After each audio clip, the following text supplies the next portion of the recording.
PlayStation fans are furious again. And honestly, it has become an occurrence, a common theme in the PlayStation universe that at some point I feel like it is part of the conversation every single day. And every so often, of course, PlayStation does something that rubs gamers the wrong way, and the hate, of course, is the response, and some of it is well deserved because Sony does things that sometimes make no sense at all, and I feel that they're anti-consumer. But there are other times where I feel that response from us as gamers is, instead of just being based on facts, is more based on emotion rather than understanding the place, the situation, the timing, and what's happening in the real world. So in this video, we're going to separate the lies from the truth. We're going to separate the fiction from the facts. And we're going to just, in the end, try to come up with a response or an answer to all of it. Because as gamers, it's affecting us all. Not only PlayStation fans, but it's affecting everyone else that comes alongside it. Because at the end of the day, we are a huge community separated into many small communities all over, but we are all gamers at the end of the day. And we need to have at least a response, or at least to understand where we stand and be prepared for it, whatever the outcome is. All right, for starters, we are here at the PlayStation blog. This is the point of reference that we're going to use. I have the links for those who are interested. This is something that has been covered several times. You probably have seen a lot of people talking about it for the last few days, last week. But this is the first thing that was announced, and this is, of course, for those who are PlayStation 3 and PlayStation Vita fans, the update, which is a toughie, but it was coming. This should have happened 5 years ago when they announced it, but they, all the blowback, they retracted this and they went back to to the drawing board in a way, but also they were just buying time. That's all they were doing. But the changes starts here. Of course, we see that after nearly 2 decades of supporting the PS3 console generation, we wanted to let you know we will be closing the PlayStation Store on PS3 as well as on PS Vita. PlayStation Store on PS3 will close in select markets starting this year, followed by global closures for PS3 and PS Vita next year. That means new content purchases will no longer be possible once the PlayStation Store closes on these devices. To ease the transition, players will still be able to download previously purchased content after the closing date for the foreseeable future. So we know you're gonna still be able to do it. How long that's gonna take, how long we can just think that that's possible, I don't know. I don't think it will last long. Maybe a few years, maybe the most, maybe months, who knows. Knowing PlayStation, as they waited 5 years to do this, I think that you're still gonna be able to do it for a good amount of years. But the push, of course, is now for people to move to the next generation, to leave everything behind. PlayStation 4 is still being sold worldwide. The PlayStation 5 and the Pro, of course, are sold here, and we are preparing for the PlayStation 6, that they're preparing for it. As the PlayStation Store continues to evolve to support modern commerce systems, including updated payment processing standards, PS3 and PS Vita are no longer able to support these updates at the level required. That is understandable. It's if you have a PlayStation right now, PlayStation 3, or a PS Vita or PSP, if you're trying to hook it to the internet so you can do certain things with it and payment systems, it's not working. I'm telling you, it's a pain in the butt. I have several PSPs that I did not do the proper way when I needed to do, and now trying to really just connect it to any device, connect them up to my PS3, is not working. You have to do it through some Wi-Fi elements. So at the end of the day, the technology is becoming very obsolete. It's already obsolete to the point that even the internal systems for payment systems is not working, and that is the reason why you couldn't even use a credit card for a while. So you have to add funds through your PlayStation 4, PlayStation 5, and then use those funds that were available there, and it was not an easy process either. So yeah, it's time for that to go. Unfortunately, that's the way it is. Now, here we can see this. They are saying that Mexico, Honduras, and Nicaragua will be the first ones to go. PlayStation Store on PS3 will close starting August 2026, which is just around the corner, just a month from now, a little over a month. And then additional Latin American and Middle Eastern countries, PlayStation Store and PS3 will close starting late 2026. So they're hitting first. I would say the markets perhaps are making less money, or the ones that they don't have much of control with the systems and payments or whatever. Perhaps the ones that are not more profitable anymore. Japan, Asia, Europe, everywhere else. PlayStation Store on PS3 and PS Vita will close on July 2027. So at least we're getting a year time from now, of course, that we are still able to do it. And I'm telling you, I have created videos on the channel where I talk about games that you should download, that they're ready to go. Once they're gone forever. I will make, throughout this year, I will make more of those videos, so stay tuned for that. I will make recommendations. I do love the PS3. I play so many PS3 games over time. I have a vast digital collection there. There's still a PlayStation 3, I'm telling you, is still a great place to find games that are so rare to find that they're very expensive to find physically. But you have PlayStation 1 games. You can still, of course, download a lot of different games that are no longer available. They're hard to come by. They're still available. They're digital only games. And also you can, if you know what you're doing, and I'll probably help you with that, if you have a Japanese account, which I would say, if you don't have it, why are you waiting for? You're able to also download Japanese only games. And the PlayStation Store in Japan is way more expansive, bigger, has more games, classic PlayStation 1 games. You also get a lot of other games that are never available on the North American and European side. So it's still, you can still do it. And the great thing about the PlayStation 3 is that you can play, it's no link just to an account.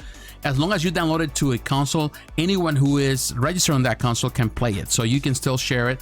Even if it's Japanese, you can still play it. So there's a lot of things there. And we'll have that when the time comes. I will give those recommendations. Now, we know this news may be disappointing to PS3 and PS Vita players who hold a special place in their hearts for this generation of gaming. PS3 and PS Vita represent an important era in our PlayStation history. So this was not an easy decision for us to make. Again, they waited 5 years. People did the outcry, all of that, and as soon as they retracted, the PlayStation Store, Sony retracted, it got quiet. Nobody's talking about it. But to me, that's perhaps one of the biggest news, more than the disc problem. In a way, I feel so nostalgic because to me, after spending so much time outside, I took a big break from gaming, came back to gaming. I started playing on the Xbox and the PlayStation 2, almost at the half of that era of those consoles.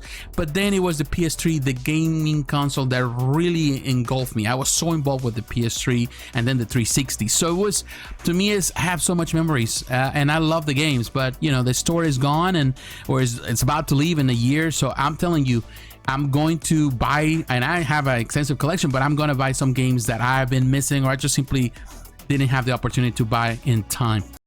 Now, the second one was this one right here. This is the one that really started the big commotion. Physical disc production ending in January 2028 for new games releasing on PlayStation consoles. Of course, that means early 2028, January 2028. That means that we still have 2026 and 2027, and that's about it. In response to shifting trends in consumer preferences, new games will be released on PlayStation Store and at retailers in digital formats only. So that tells us that the next generation, and more than likely, even if I don't know by that time we're still gonna have the PlayStation 5, it seems to me that they're pushing. We already, of course, heard that the PlayStation 6 is coming. It's going to be digital only consoles. That means that whatever we have, I would recommend anybody, you have a PlayStation 5 that doesn't have a disc drive, go for the disc drive. I have my disc drive on my PlayStation 5 Pro, and I'm still using it to play games on the PlayStation 4 era, PlayStation 5 games, but that's becoming less of a thing, because many games are just easier to buy digitally. That's the way it is. The biggest sales, some of the special collection games, sometimes it pays off just to buy them in a sale on the PlayStation Store. It's easier to download whatever, and you can play it anytime. We're gonna get in detail with that. We're gonna go through this for now, and then I'll share more how I feel about certain things. Now, as consumer preferences and the broader entertainment industry continue to shift away from physical discs to digital, that's happening not only in gaming, but happens everywhere. Physical game disc production for all new games releasing on PlayStation console will be discontinued starting January 2028. Following this date, new games will be available on PlayStation Store and retailers in digital format only. So that means that you still will be able to go to the store, but you're probably gonna buy a card, or maybe it's just a case with a card inside. Sad, but that's something that That's the direction we're going right now. This transaction has no impact on games that are already released or will be releasing prior to January 2028 in this format. So there's still games that are going to come out in this format. If you already have pre-orders, that means that they're still going to be available until they stop producing more. So in January 2028, they stop producing no more. This is, again, a natural direction for Sony Interactive Entertainment to adapt to consumer trends as the general preference for digital media significantly outpaces physical discs. This transition will enable us to align more closely with how most of our community prefers to access and play games today. Now, this is important because I know a lot of people are making this a bigger deal, saying, well, no, you're not taking care of us, you're against us as players. And some people have been very outspoken and say, hey, that's not the case. The trends, so we're going to look at the trends here in a moment in an article that I found from last year that I think is important, that really shows that this is not the reality. The trend has been in decrease rather than an increase on physical media, particularly in games. Companies are not making money with physical games anymore. The retailers are not making that anymore because people are more and more buying digital stuff. Keep in mind that this is also geared towards a younger audience, younger people. I am in my 40s. I'm 47, turning 48. So I come from a generation that we love physical stuff, but the vast majority of the gamers today are in their 20s or younger than that. That is the market, and they're more used to a digital-only universe. They're used to everything being digital. They listen to music digitally. They watch television digitally. They're not accustomed to the thing. In gaming, it's nothing different because to them it's more about the experience rather than the collectible aspect of having something physical in your hands.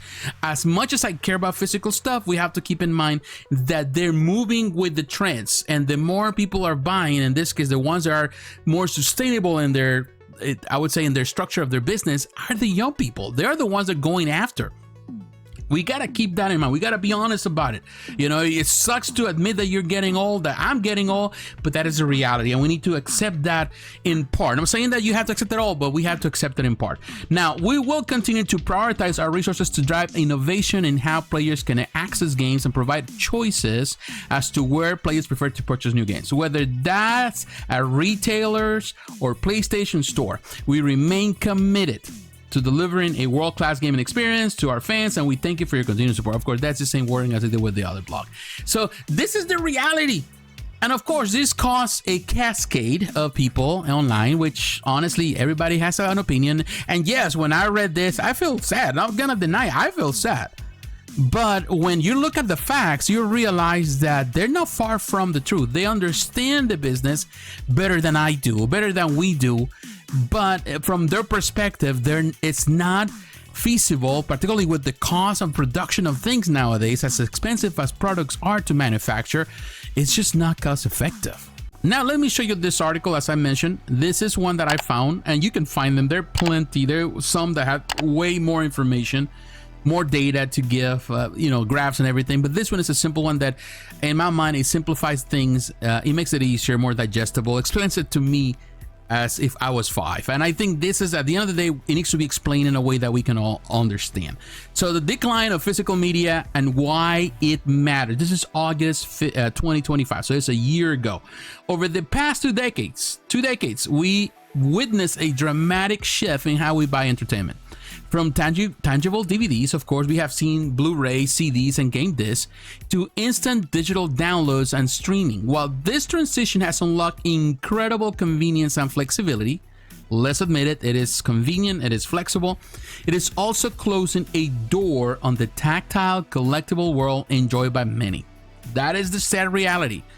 You cannot feel it. It's something, of course, always emotional about buying something and, or wrapping it and unboxing something, a game or a disc, and the smell of something fresh and all that. That is something that is hard to describe in a way. It's an emotional thing. It's a connection that we get.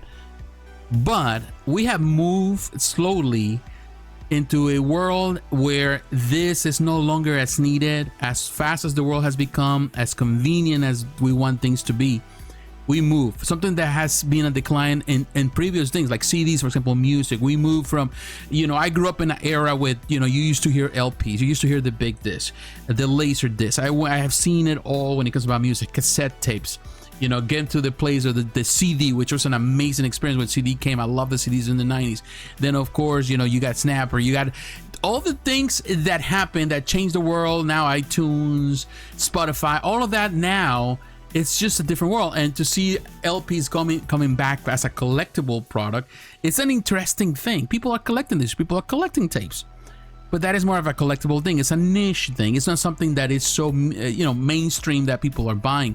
Same with movies. I remember seeing the fight between VHS and Vita, and ultimately VHS became the thing just to be obsolete by the DVD, and then DVD was obsolete by Blu-ray, and now 4K.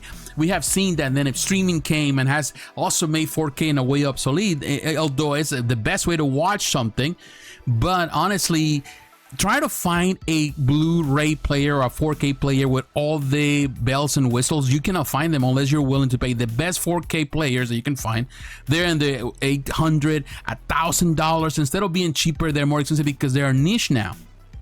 And they're great to watch everything. But if you buy something middle of the ground, Blu-ray 4K player, the cheapest you can find is what, $300, $400, and that's the cheapest with nothing, no bells, no lights, no anything. That tells you how far we have deviated from this into what is digital.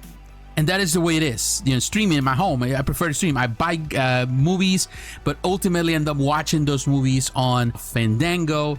And also we have Movies Anywhere. So that's where I watch them. iTunes, that's where I watch my stuff. It's just the way it is. I collect the movies. When I have the time to sit down and watch it in my movie theater, it's a different story. I like to do it that way. But for the most part, for convenience, it's easier to watch it on my phone, a tablet, or my TV. Just go to the app, and that's as simple as that. That's the sad reality. That's how it is. Games are no different than that. We have Move, of course. I grew up in the cartridge era, you know, from the Atari era, Nintendo, to see all the cartridges when the PlayStation brought this disc. That was an amazing time. It was unbelievable to see games in this, and the ability to see those 3D graphics that ultimately we see the evolution. And I get it why people are upset about PlayStation, because PlayStation built a reputation on the disc, on top of the disc. But slowly, and gotta be honest, since the PlayStation 3, they were walking away from it into digital only format. They were doing it on the PlayStation 3, pushing towards it. They have done it on the PS4 and definitely PS5. That's just the nature of things. Now, below we break down the trends and what they mean for gamers and collectors alike. Physical media and free fall. In the US, spending on physical video game software was cut in half, 50%, between 2021 and 2024, 3 years, and remains more than 85% below its 2008 peak. A steep decline in just a few years. That tells you everything you need to know. In this, time frame, in this time, technically, we are only seeing 15% sales in comparison to at the highest time in 2008. That tells you where physical media video games are right now.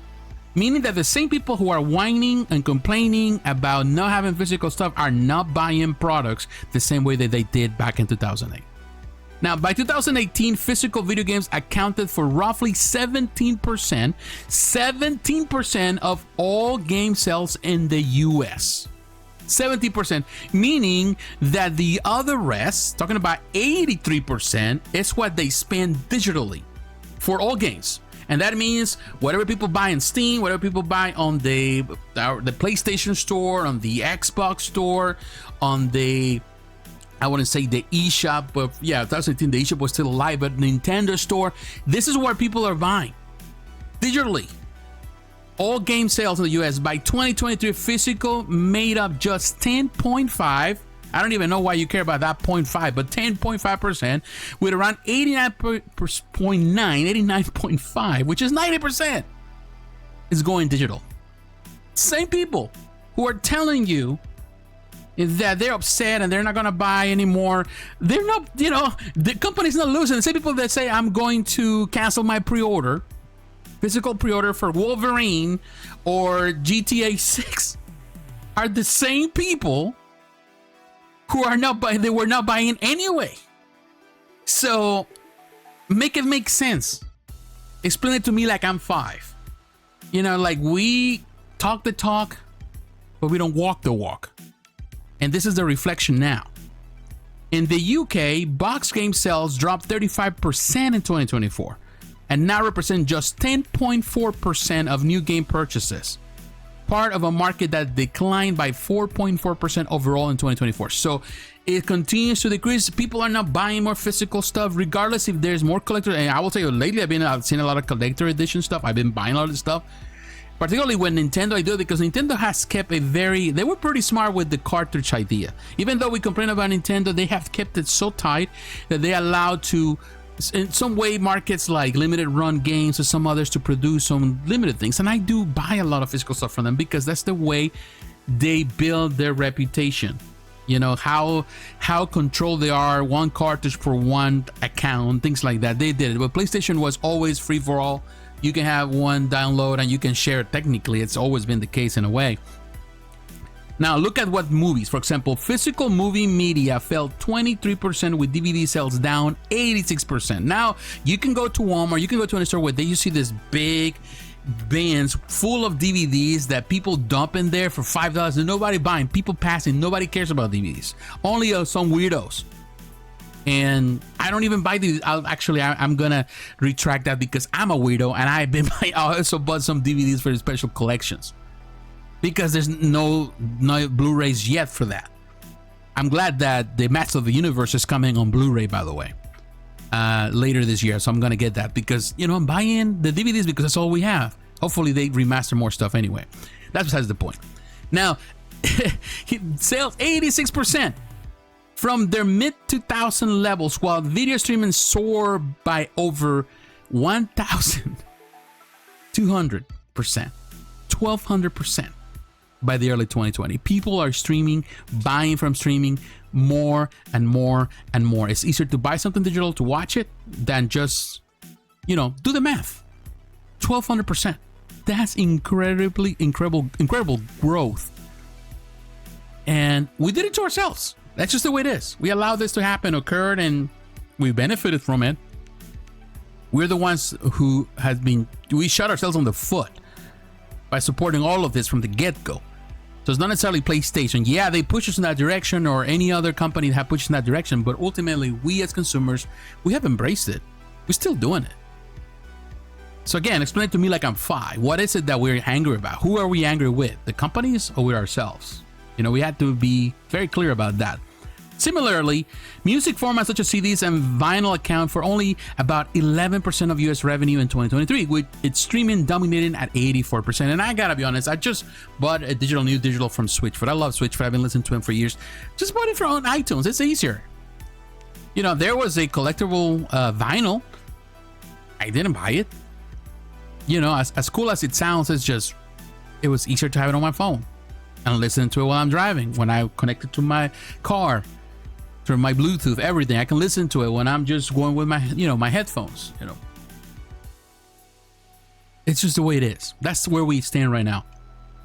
These numbers reflect technology-driven change, faster home broadband, widespread downloads, online marketplaces, and subscription services have made digital content not just viable, but preferable for most consumers. And honestly, we've been doing this for a while. Of course, we did it with Steam. My collection of Steam is amazing. I gotta be honest, and I don't even play Steam that much. But I buy every single sale. When they have a sale for whatever, I buy whatever they have. That's just sad, but true. PlayStation, I have done the same thing. And I do it with the Xbox. I do it with with Nintendo. Nintendo, I tend to buy more physical stuff, but for PlayStation, I've been walking away from it for a long time. Why digital is so appealing? First, instant access. We know that. No waiting in queues, no shipping, no installation discs, just click and play. Anywhere, any device. Digital leverage sync across consoles, PCs, and handhelds. Lower cost and dynamic pricing. Regular flash sales, loyalty programs, and no inventory cost allows retailers to be more flexible. It's space saving, no clutter from game cases or discs, which is something that I gotta be honest with you. I have a large collection. You may not see it here because I don't really showcase that. I normally have that in different places, but I have so many games from so many years collecting them. It's always been a headache because I don't only collect that. I collect so many things. If you follow my main channel, jpsarrireviews, you know I collect all kind of things. So it's always been a pain in the ass. And honestly, it saves the day. and save space. Always up to date. You're always up to date. Purchase and updates are automatically delivered. All of that. So these are conveniences. These benefits have helped digital dominate mainstream spending and attract the vast majority of new users. But what collectors lose? Now we're gonna go to the other side of the coin. For collectors and fans of tangible formats, digital may seem like a logical progression, but it comes with a real downsides. These cases, box art, manuals, collector's editions, this create a sensory connection, tell stories, and retain value, meaning that you can resell, you can do this, you can do that. It gains value, and that's great. It's nice. It's nice to see something physical in your hand that you say, wow, I got this. Hard to come by. Digital lacks that permanence. You know, digital is there, it's lingering somewhere in the vast web, but it's not something that you can say it's physical, something that you can touch and feel.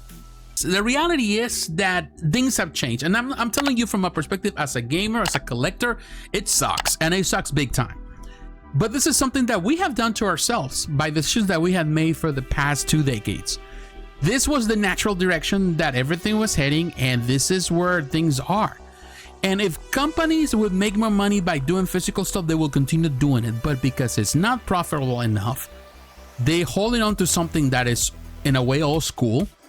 They're not seeing the benefit. They're not making more money out of, yes, physical stuff. Put it that way. Yes, we can trade. We can take to places that are trading. But even those stores are struggling with all the trade and back and forth. Look at some of the physical stuff.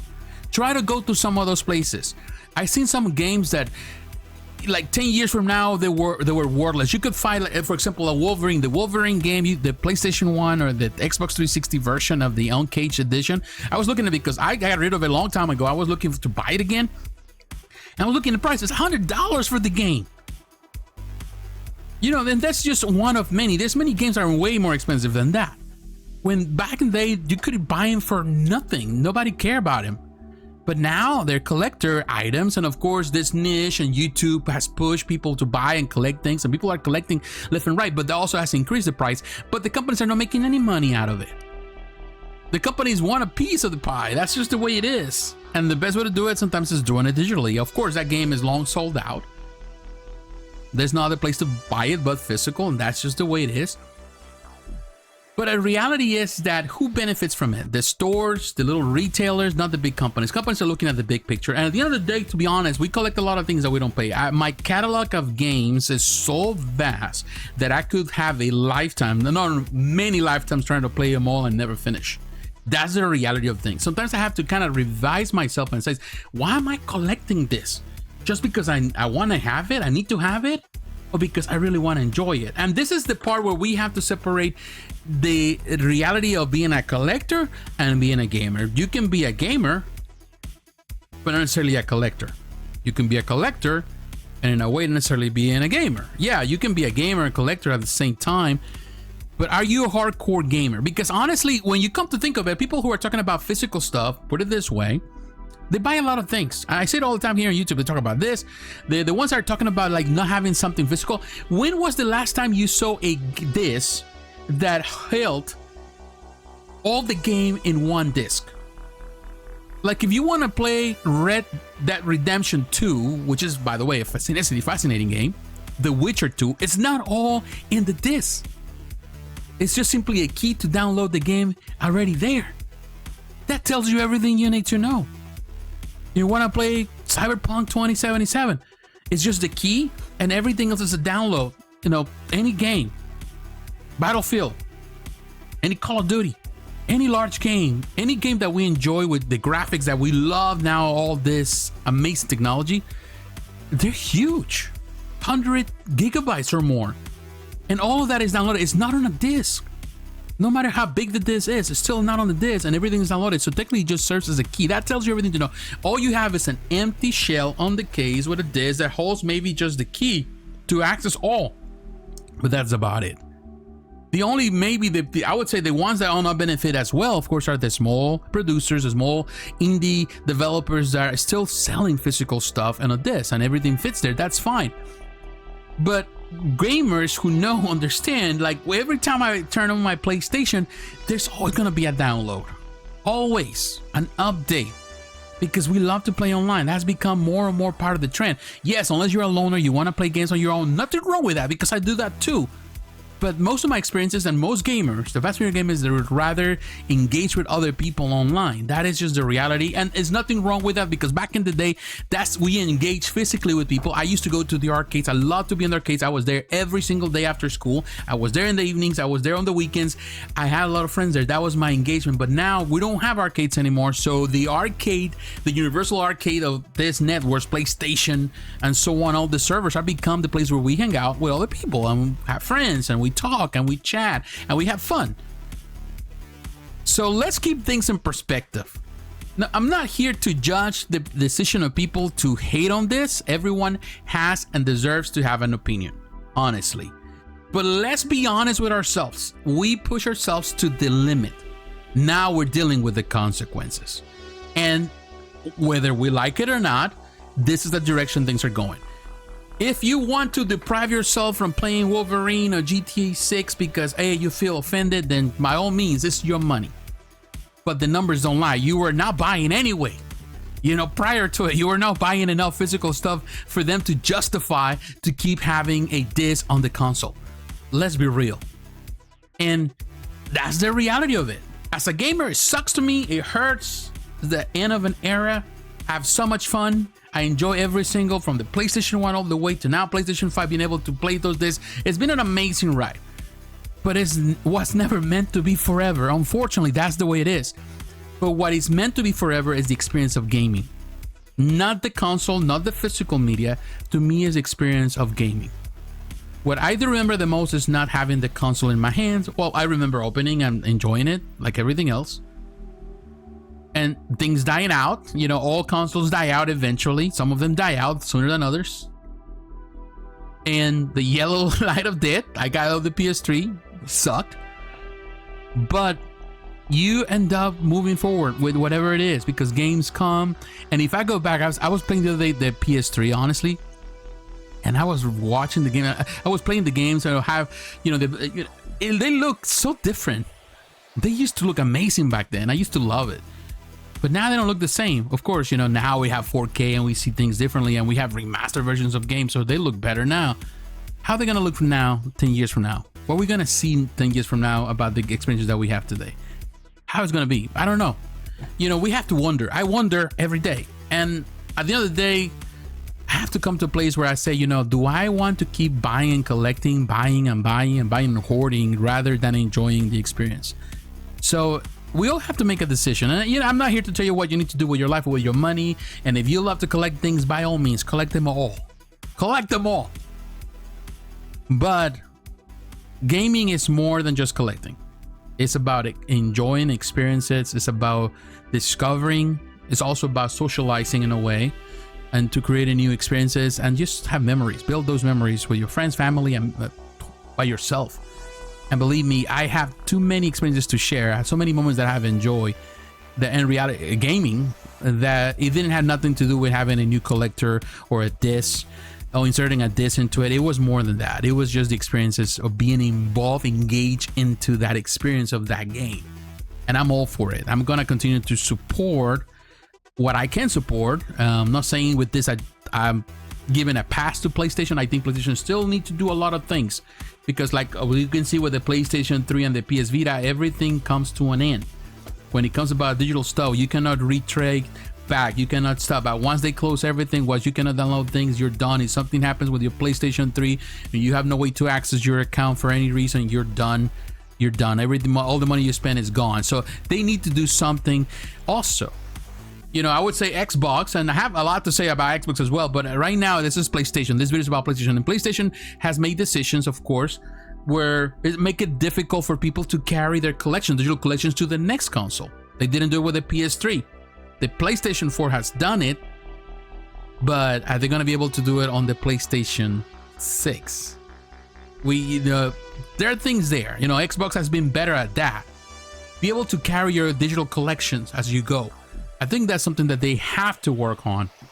And PlayStation hasn't been good at it, because, all my collection, all my stuff that I have PS3, now I don't have access to it. And on the PS4, I would have to, or PS5, I would have to pay to have a service to not download it, but play it online digitally, play like on the web, on the cloud. I don't want that. I want to be able to play the games that I paid for many years ago, full price. I try to explain it the best way I can. Explain it to you the same way I feel that I need to be explained. As a 5-year-old. It's simple. You want fun? Here's the fun. You want physical stuff? Here's the physical stuff. But you have to make a choice. You want this or you want that? It's kind of like you're a kid when you're school, when you go and you buy him and you have to buy him a toy. I remember my parents would say, do you want He-Man or you want Skeletor? Choose. You cannot get both. You have to choose one. So you have to make a choice. Do you want the experience or do you want to have the physical stuff? So it's hard. I know we all want it all, but we have to find common ground. And unfortunately, the numbers haven't really helped, and they're not helping us to make that, and even to demand from PlayStation to keep supporting physical. So something's got to give, and I think that in the end, unfortunately, is us. So my friends, what do you think about it? Maybe you disagree with me. I'm okay. You disagree with me. There's nothing wrong with that. Do it respectfully in the comments. Let me know how you feel about it. What do you think about it? Yes, it is sad. It is disappointing, but at the same time, it's something that we have to learn to live with. Disappointment is part of life, and I feel a lot of gamers cannot let go so easily because they feel that this is directed towards them as an offense, rather than understanding that this is the way the market has been moving all along, because we all been participants of it this way. We're all guilty of it. So now, it's time to pay the toll, and this is something that we're gonna have to deal with. My friends, God bless you.